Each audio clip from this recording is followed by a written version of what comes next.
उपमुख्यमंत्री एकनाथ शिंदेंना त्यांचा phone tap होत असल्याचा संशय। शिंदे गटाचा एक आमदार विमान प्रवासामध्ये भेटला, त्याने ही माहिती दिल्याची संजय राऊत यांची रोकटोकमधून माहिती। मुख्यमंत्रीपद न मिळाल्यानं शिंदे समाधी अवस्थेमध्ये, शिंदे सेनेच्या आमदारांना सांगितल्याचा संजय राऊतांचा दावा।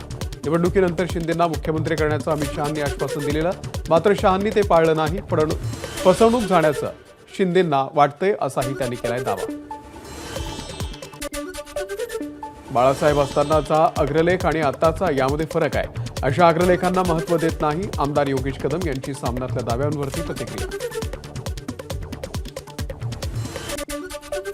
महाराष्ट्रामधील सरकार बहुमतातील असलं तरी देखील त्यांच्यामध्ये एकवाक्यता नाही, संजय राऊतांची टीका। शिंदेंची कुरघोड्या करण्याची ताकद भाजपनं संपवली, निवडणुकांनंतर त्यांना खड्यासारखं बाजूला केलं, राऊतांचा टोला।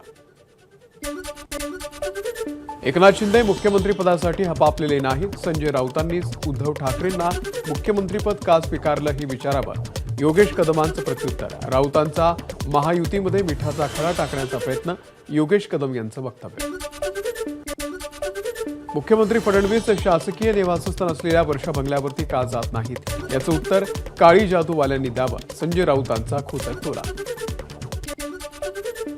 शिंदेंच्या शिवसेनेच्या 20 ते 25 आमदारांवरती मुख्यमंत्री फडणवीसांचं नियंत्रण, संजय राऊतांची टीका। अमित शहांच्या सांगण्यावरून सुरतला गेलेलो शिंदेंसाठी नाही, राऊतांचं वक्तव्य। संजय राऊत यांचं वक्तव्य हास्यास्पद, आमदार योगेश कदम यांचं प्रत्युत्तर। शिंदे गटाच्या आमदारांमध्ये कुठलीही शंका नाही, एकजूट आहे, कदमांचं वक्तव्य। संजय शिरसाट हे महान आहेत, ते काही करू शकतात, संजय राऊत यांचा टोला। शिरसाट शरद पवार आणि अजित पवार यांनाही एकत्र आणू शकतात, राऊतांची खोचक टीका। संजय शिरसाट यांचं मत वैयक्तिक, पक्षाची भूमिका एकनाथ शिंदे ठरवतात, आमदार योगेश कदम यांची ठाकरे शिंदेंना एकत्र आणण्याच्या वक्तव्यावरती प्रतिक्रिया। संजय शिरसाट यांनी मध्यस्थी करण्याच्या आधी एकनाथ शिंदे आणि त्यांच्या आमदारांची मतं जाणून घ्यावीत, नितेश राणेंची प्रतिक्रिया। शिरसाट आमचे मित्र, त्यांचा संजय राजाराम राऊत होऊ नये इतकीच अपेक्षा, राणेंचा टोला। अशोक चव्हाण म्हणजे भाजप नाही, शिवसेनेचे आमदार हेमंत पाटील यांची टीका। अशोक चव्हाण भाजपमध्ये नवीन आहेत, त्यांना युती धर्माची माहिती कमी आहे, असं हेमंत पाटील यांचा घणाघात। बाळासाहेब थोरात यांचा पराभव कसा झाला हे राज ठाकरेंनी संगमनेरमध्ये येऊन बघावं, आमदार अमोल खताळ यांची प्रतिक्रिया। बिहारच्या तुलनेमध्ये महाराष्ट्रामध्ये काय मिळालं, संजय राऊत यांचा अर्थसंकल्पावरती सवाल। मोदींचे प्रत्येक बजेट निवडणूक डोळ्यांसमोर ठेवून सादर केले जातं, राऊतांची टीका। मंत्रालयातल्या प्रवेशासाठी वापरण्यात येणाऱ्या FRS तंत्रज्ञानाला आमदारांसह वरिष्ठ अधिकाऱ्यांचा देखील विरोध। फेस ID मॅच न झाल्यानं सचिव गेटवरती, वरिष्ठ अधिकाऱ्याला ताटकळत थांबावं लागल्याची तक्रार। बांगलादेशी रोहिंग्यांचा जन्म प्रमाणपत्र घोटाळा प्रकरणामध्ये गुन्हा दाखल, सय्यद साजिद, शबाना बानो, नजमा बानो या तिघांना अटक। महाराष्ट्रामध्ये राहणाऱ्या कोणत्याही रोहिंग्या मुसलमानांना आम्ही राहू देणार नाही, मंत्री नितेश राणे यांचा इशारा। मुख्यमंत्री देवेंद्र फडणवीस यांनी आधीच या संदर्भातली भूमिका स्पष्ट केली, राणेंची प्रतिक्रिया।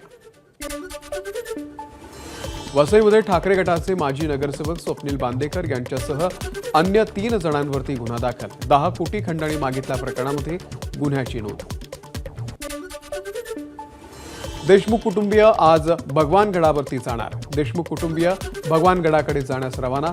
महंत नामदेव शास्त्री यांची भेट घेऊन पुराव्यांची फाईल त्यांना सादर करणार।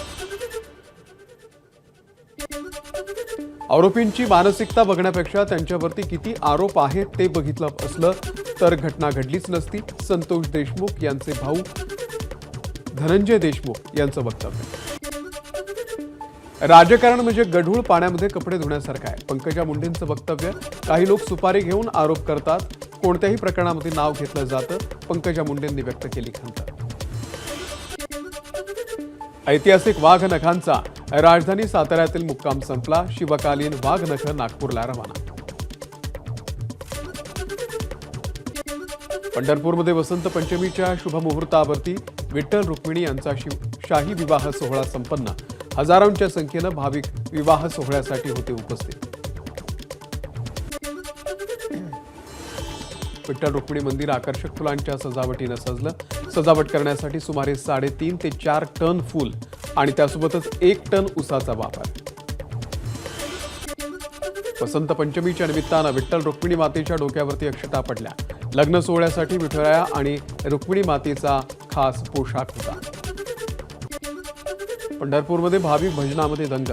विविध विवाह सोहळ्यासाठी हजारोंच्या संख्येनं भाविकांनी लावली हजेरी. महाराष्ट्र केसरी कुस्ती स्पर्धेचा आज समारोपाचं बक्षीस वितरण करण्यासाठी विधान परिषद सभापती राम शिंदे, मुरलीधर मोहोळ आणि दत्तात्रय भरणे उपस्थित. नाशिकमध्ये सुला फेस्टला सुरुवात. आकर्षक विद्युत रोषणाईनं उजळून गेला वायनरीचा परिसर. कोरोनापासून सुला फेस्ट होता बंद. पुण्यातील प्रसिद्ध चितळी उद्योग समूहाला 75 वर्ष पूर्ण. भारतरत्न सचिन तेंडुलकर चितळी उद्योग समूहाचा ब्रँड अँबॅसेडर असल्यानं कार्यक्रमाला उपस्थित. 75 वर्ष पूर्ण झाल्याच्या निमित्तानं कृतज्ञता सोहळा. पालकमंत्री राधाकृष्ण विखे पाटील यांच्या हस्ते प्राथमिक आरोग्य केंद्रासाठी 19 रुग्णवाहिकांचं वाटप. 102 प्राथमिक आरोग्य केंद्रांमधून ग्रामीण भागातील रुग्णांना दिली जाते सेवा. ऐरोली काटे मार्गावरती कट अँड कव्हर बोगद्याची रचना बदलण्याची वेळ. ठिसूळ मातीमुळे बोगद्याच्या रचनेमध्ये बदल. मुंबई महानगरपालिकेची नाले सफाई करण्यासाठीची निविदा प्रक्रिया सुरू. मार्चपासून नाल्यातील गाळ काढण्याचं काम सुरू करण्याचं नियोजन. या कामासाठी 395 कोटी खर्च केला जाणार. ई चार्जिंग स्टेशन संदर्भातलं धोरण अंमलात आणा. गृहनिर्माण संस्थांसंदर्भात न्यायालयाचे आदेश. इलेक्ट्रिक वाहनांसाठी ई चार्जिंग स्टेशन्स उपलब्ध केल्यास वायू प्रदूषणाचा धोका कमी होण्यास मदत होईल. उच्च न्यायालयाचं निरीक्षण. पुण्यातल्या ससून रुग्णालयामध्ये जीबीएसच्या 5 रुग्णांना डिस्चार्ज. सध्या ससून रुग्णालयामध्ये जीबीएसचे 28 रुग्ण.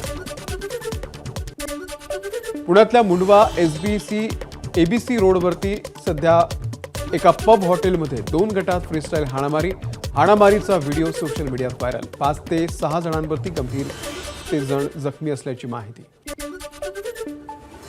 सांगलीच्या आटपाडीमध्ये विनापरवाना बसवलेला डॉक्टर बाबासाहेब आंबेडकर यांचा पुतळा प्रशासनानं हटवला. पण आंबेडकरवाद्यांनी पुतळा पुन्हा बसवा असं म्हणत पुतळ्याच्या ठिकाणीच ठिय्या धरलाय. परिसरामध्ये सध्या तणावाचं वातावरण. नंदुरबारच्या सापुतारा घाटामध्ये खासगी बसचा अपघात. अपघातामध्ये 7 जणांचा जागीच मृत्यू, 15 जण गंभीर जखमी. गडचिरोलीमध्ये नक्षलवाद्यांकडून माजी सभापतीची हत्या. सुखराम मडावी यांच्या घरालगत असलेल्या मैदानावरती हत्या करत नक्षलवाद्यांकडून दहशत माजवण्याचा प्रयत्न. पिंपरीच्या निगडीमध्ये मानवी वस्तीमध्ये फिरणाऱ्या 2 पैकी 1 बिबट्या अखेर जीरबंद. वनविभागानं सापळा रचत केलं बिबट्याला जीरबंद. पुण्यामध्ये सोयाबीन खरेदीला 6 दिवसांची मुदतवाढ. आतापर्यंत उद्दिष्टाच्या 5 लाख टन खरेदी कमीच. राज्यामध्ये आतापर्यंत 9,42,000 टन सोयाबीन खरेदी. 6 फेब्रुवारीपर्यंत ही खरेदी सुरूच राहणार आहे. एबीपी माझा, उघडा डोळे बघा नीट.